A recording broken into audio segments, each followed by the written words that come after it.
என் அன்பு மாணவர்களாகிய குழந்தை செல்வங்களுக்கு எனது இனிய மதிய வணக்கத்தை தெரிவித்துக் கொள்கிறேன். எல்லாரும் எப்படி இருக்கீங்க?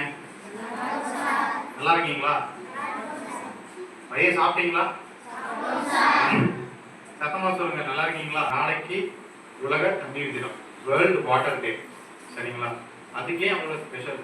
ஏன் அதை நம்ம கொண்டாடணும் அப்படின்னா, எல்லாரும் நீங்க இவ்வளோ அழகா வளர்ச்சிங்க, அதுலேயே அதனுடைய முக்கியத்துவம் நம்ம புரிஞ்சுக்கணும். தண்ணீர் இல்லாம நம்ம யாருமே கிடையாது. நம்ம மட்டும் இல்லை, எந்த உயிரினமுமே கிடையாது. அதாவது நம்ம உலகம் 4/3 பங்கு தண்ணீரால சூழப்பட்டது. அது கடல்களாகவும் பெருங்கடல்களாகவும் ஆறுகளாகவும் ஏரிகளாகவும் குளங்களாகவும் குட்டைகளாகவும் நிலத்தடி நீராகவும் அப்புறம் வான்ல வளிமண்டலத்தில் இருக்கிற மேக கூட்டங்களாகவும் எல்லா ஃபார்ம்லையும் தண்ணி தான் இருக்கு. சரிங்களா? நம்ம உடம்பே எடுத்துக்கிட்டீங்கன்னா 65-70% நீரால உருவானது நம்ம உடம்பு. தண்ணி இல்லை அப்படின்னா நம்மளுடைய எந்த செல்களும் நம்ம உடல் கூறுகள் எதுவுமே எந்த வேலையும் செய்யாது. சரிங்களா?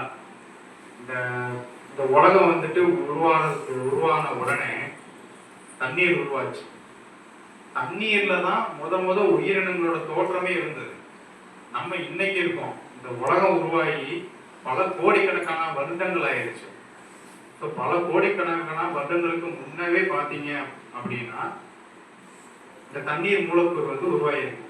தண்ணீர்ல இருந்து தான் முதல் உயிரியே உருவாச்சு. முதல் உயிரி உருவானது என்ன?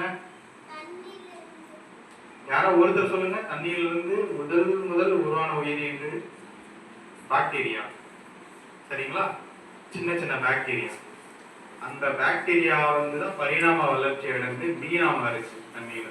அப்புறம் அந்த மீன் எங்கிட்டோ வெளியே வரணும்னு சொல்லி தண்ணியில இருந்து நிலத்துக்கு வர முயற்சி பண்ணி இருவாழ் உயிரினங்கள் வந்தது. அந்த இருவாழ் உயிரினங்களுக்கு அப்புறம் தான் ஊர்வன வந்தது. ஊர்வன விலங்கினங்கள், டைனோசர்ஸ், இந்த மாதிரி ரெப்டைல்ஸ்லாம் அதுக்கப்புறம் தான் வந்துச்சு. ஸோ அதோட அழிவுகளுக்கு அப்புறம் தப்பி புழைச்ச 1-2 உயிரினங்களை தாண்டி தான் பாலூட்டிகள் வந்தது. அந்த பாலூட்டிகள் தான் நம்மளுடைய குரங்கு, அணில், ஆடு, மாடு, குதிரை எல்லாமே. அந்த உயிரினங்கள்ல இருந்து வந்தது பார்த்தீங்களா? அதுல இருந்து குரங்குல இருந்து தான் மனிதர்கள் பரிணாம வளர்ச்சி அடைஞ்சு இன்னைக்கு நம்ம மனிதர்களா உருவெடுத்து வாழ்ந்துகிட்டு இருக்கோம்.